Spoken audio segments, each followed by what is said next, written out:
Olá, crianças! Tudo bem com vocês? Espero que sim.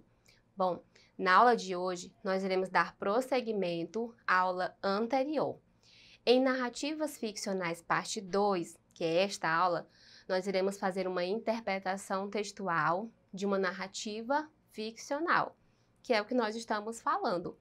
Vejam que para que possamos fazer uma interpretação textual de uma narrativa, no caso as ficcionais, nós iremos ter que observar a questão da estrutura, que nós já vimos, dos elementos da narrativa e do uso do discurso, direto e indireto. Agora, nós vamos relembrar o conceito de narrativas ficcionais. Observe o conceito. Narrativas ficcionais são aquelas em que o autor cria, no mundo da imaginação, uma história narrada por um narrador e vivida por seus personagens. Isto é, contam histórias inventadas. Isso mesmo, histórias que são criadas, que elas vão da nossa imaginação. Nós sabemos que essas histórias, elas podem acontecer segundo a nossa imaginação. Por exemplo, a ideia de uma princesa, que ela foi enfeitiçada por uma maléfica feiticeira e ela caiu num sono profundo.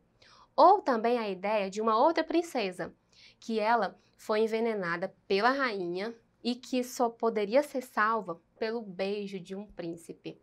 Vejam só, são essas e outras histórias que nos fazem lembrar de muitas outras que nós já ouvimos falar. Agora nós vamos fazer um resumo da aula anterior, porque para que possamos fazer, lembre-se bem, a interpretação textual, precisamos observar toda a sua estrutura. Observe a revisão. Primeiro nós vimos a estrutura narrativa. Primeiramente nós temos aí a situação inicial, onde apresenta-se o ambiente e aparecem os personagens. Depois nós temos o conflito, que é onde surge um acontecimento a ser resolvido. Depois o clímax, que é o momento de maior tensão na narrativa, que normalmente prepara o leitor e o ouvinte para a resolução do conflito e a finalização da história. Por último, a situação final ou desfecho, que nós chamamos, que é o final da história. A complicação é resolvida ou desfeita. São apresentadas aí as transformações que ocorreram, nos personagens e na situação inicial.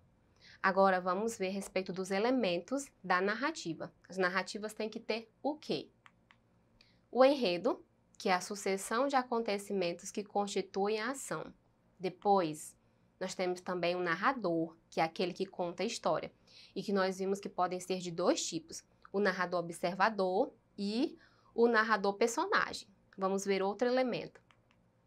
O tempo é o momento em que ocorre, ocorreu ou ocorrerá tudo que está sendo narrado.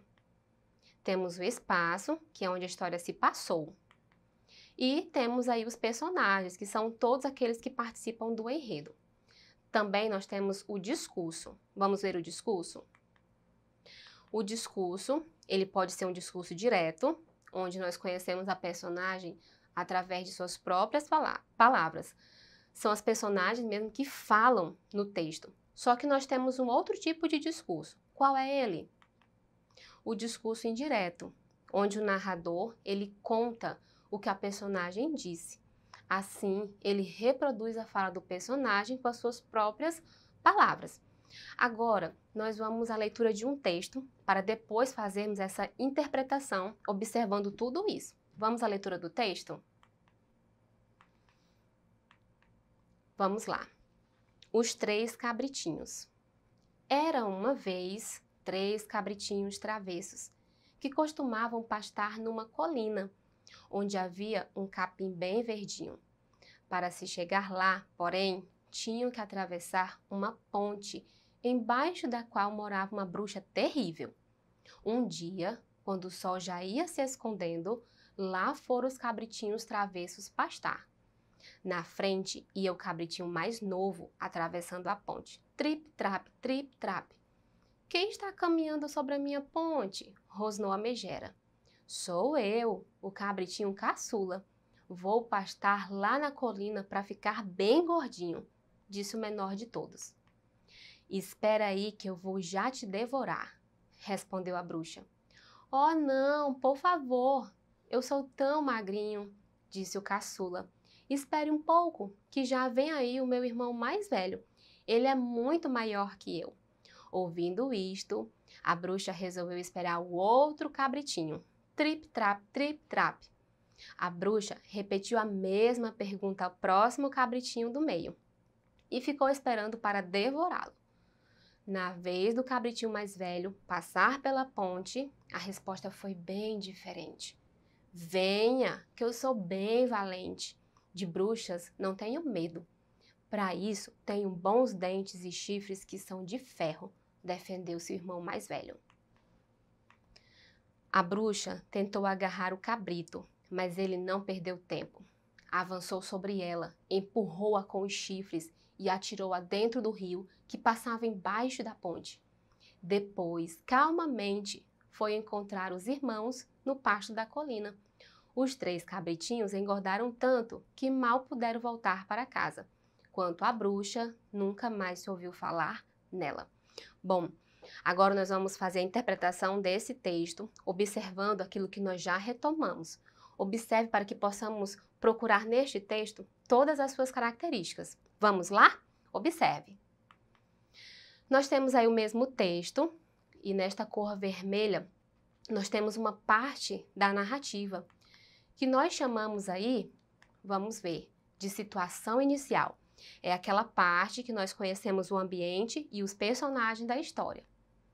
Vejam que nessa segunda parte aí, nós temos uma outra parte, que nós chamamos de conflito, que é o problema que está sendo apresentado.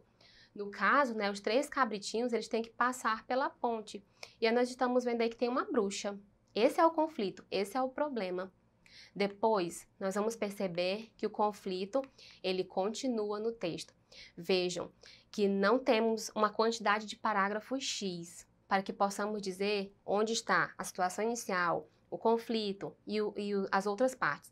Isso depende da ideia que está sendo apresentada. Por isso que, para interpretarmos uma narrativa, nós temos que procurar tudo isso.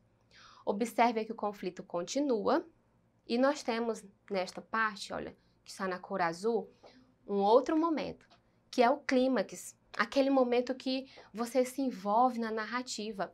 É o momento que aparece o cabritinho mais forte, né?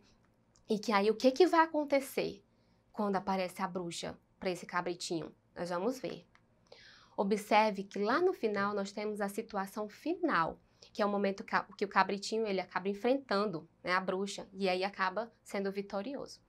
Veja que agora nós vamos observar os elementos que compõem esta narrativa. Observe. Nós temos o espaço, que é onde acontece tudo isso. Os 3 cabritinhos que tinham que atravessar a ponte, passando por uma bruxa muito má. Este é o espaço. Nós vimos aí a colina, né? E aí nós temos a ponte e outros elementos que fazem parte desse mesmo ambiente. Qual é o outro elemento? Os personagens. Quem são eles? Os 3 cabritinhos e a bruxa má. O tempo. Qual é o tempo? Nós temos aí algumas marcações. Era uma vez, um dia, depois. E aí vocês vão ver que nós temos também verbos no pretérito, ou seja, no passado, que marcam aí o momento também que algumas ações aconteceram. Qual é o outro elemento que faz parte dessa narrativa e que nós temos que procurar para que possamos entendê-la? Observe. O espaço.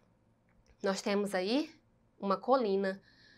Era uma vez 3 cabritinhos travessos que costumavam pastar numa colina, onde havia um capim bem verdinho. E aí nós temos o narrador também, né? Quando se diz, era uma vez 3 cabritinhos travessos que costumavam pastar numa colina, onde havia um capim bem verdinho. E aí nós vamos perceber que aqui, olha, nós temos um narrador observador, porque os verbos estão aí em terceira pessoa, costumavam, né? Então, nós temos aí um narrador que está presente também neste texto. Vamos observar o discurso, temos que procurar também a respeito do discurso. Nós temos o discurso direto, que é quando nós temos aí a fala do personagem tal como ele falara. Quem está caminhando sobre a minha ponte? Rosnou a megera, né?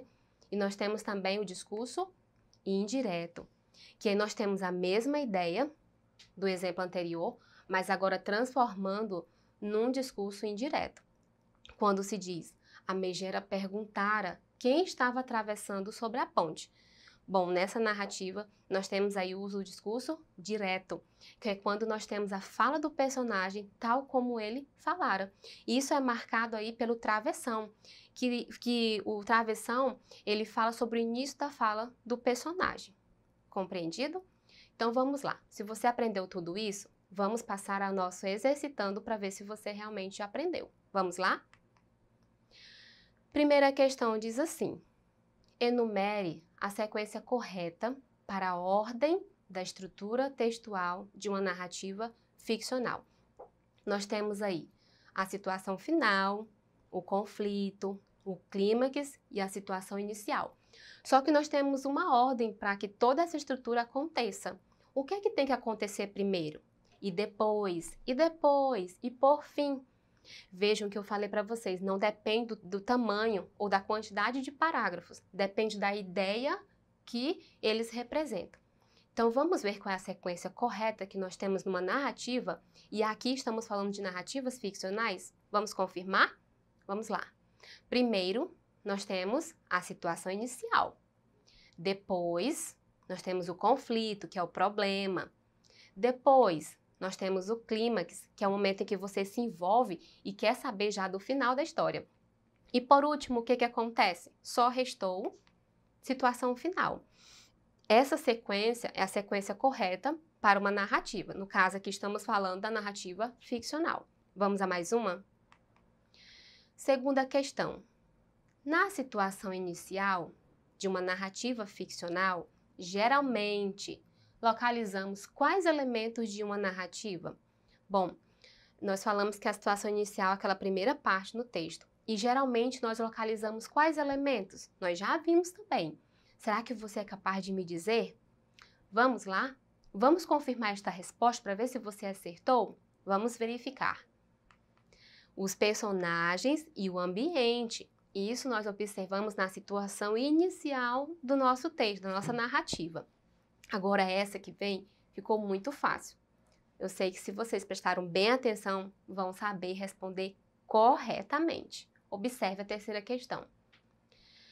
A utilização do travessão no seguinte trecho. Quem está passando na minha ponte? Foi para, letra A, separar a fala do narrador da fala do personagem. B, enfeitar o texto.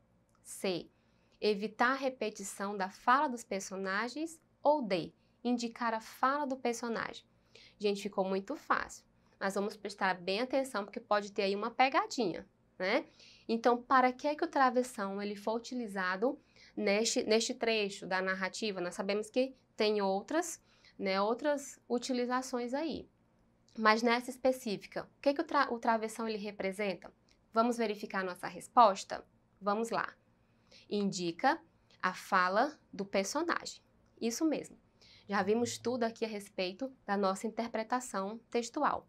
Se você quiser rever a esta e a outras aulas, acesse a plataforma Eduque e bons estudos para você!